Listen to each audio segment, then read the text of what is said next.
I don't know if you can see this, but this is a new alternator that I bought on Western Auto, and it came broke. The plastic piece behind it is broken off. Here's the old one. The old one has the plastic. Okay, I could change just the plastic on the old one to the new one, but since the new one has a lifetime warranty and has some stickers on that plastic, I don't want to lose that warranty, so I'm going back to the store to see what they had to say about it.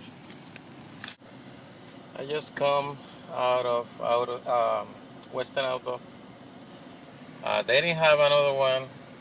They tested it and it was a bad alternator. So now I have to wait until one comes from US, since I am in Puerto Rico. So today's Saturday. The alternator will get here Tuesday evening. So when I get off work Tuesday, I will get it, but I will not work on it until next Saturday. So this turned out to be bad because I couldn't finish the job, but things happen. Hi, this is Saturday, 1 week after my last video on replacing the alternator on the Mazda CX7. The first alternator came out broken. This plastic piece came broken, and the alternator didn't work. Then I took it back to the store. They sent for another one, and it came broken again. Yeah, right. And then the manager of the store offered me the option of rebuilding the same one that the vehicle has, same cost, same lifetime warranty. So I said, whatever. So this is the same alternator that the vehicle has. It's just been completely rebuilt, everything new inside, and a fresh coat of paint outside, because it was more like silver and this is like dark gray, whatever. So I will not be filming everything, just it's the opposite of removing it.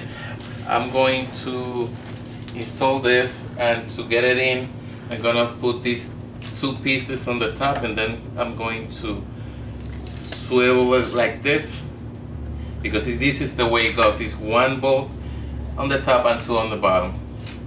So I will do that, and I will be right back with you.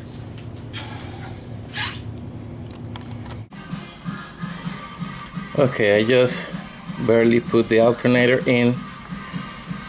I just put one bolt, that top bolt. Let me get this out of the way. That top bolt, just by hand, few threads. That will be the easiest way, because the top bolt, you can see what you're doing. Just try to feel with one hand the hole, and with the other hand you put the bolt in and thread it in.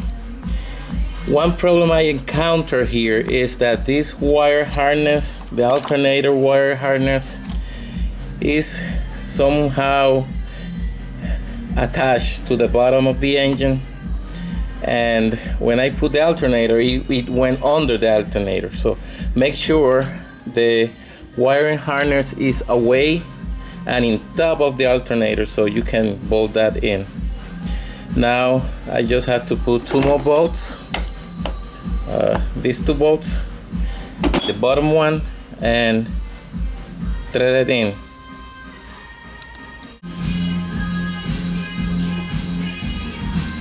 Okay, the bolts are tied in real tight.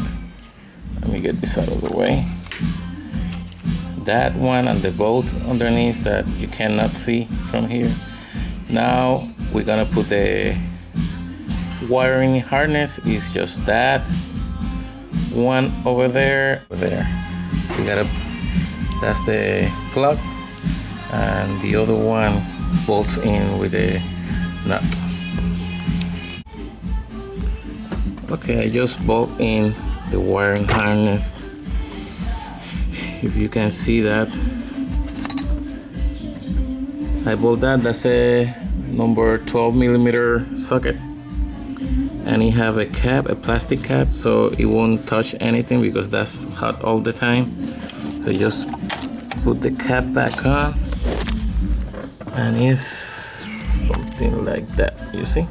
And underneath that, and I don't know if I can get it, is the plug. I already put it in.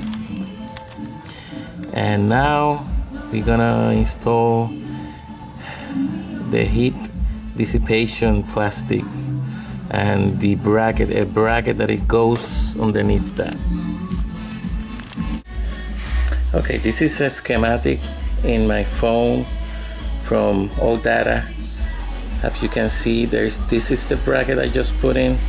It goes with a 10mm nut through the left screw that holds the bottom part of the alternator. Now I'm gonna put the heat dissipation plastic that bolts on the right side bolt and the upper bolt with the nut, 10mm nut. This is the plastic that dissipates the heat from the alternator. One bolt, this goes into the bolts that hold the alternator, the upper bolt, the lower bolt, and you, with the 10mm nut, you tight it through this hole on the top and this hole on the bottom.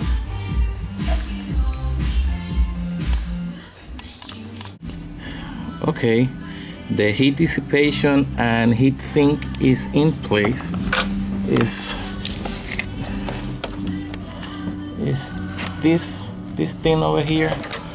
This is the upper bolt, the lower bolt I cannot show you, and this thing you gotta put it in by feel.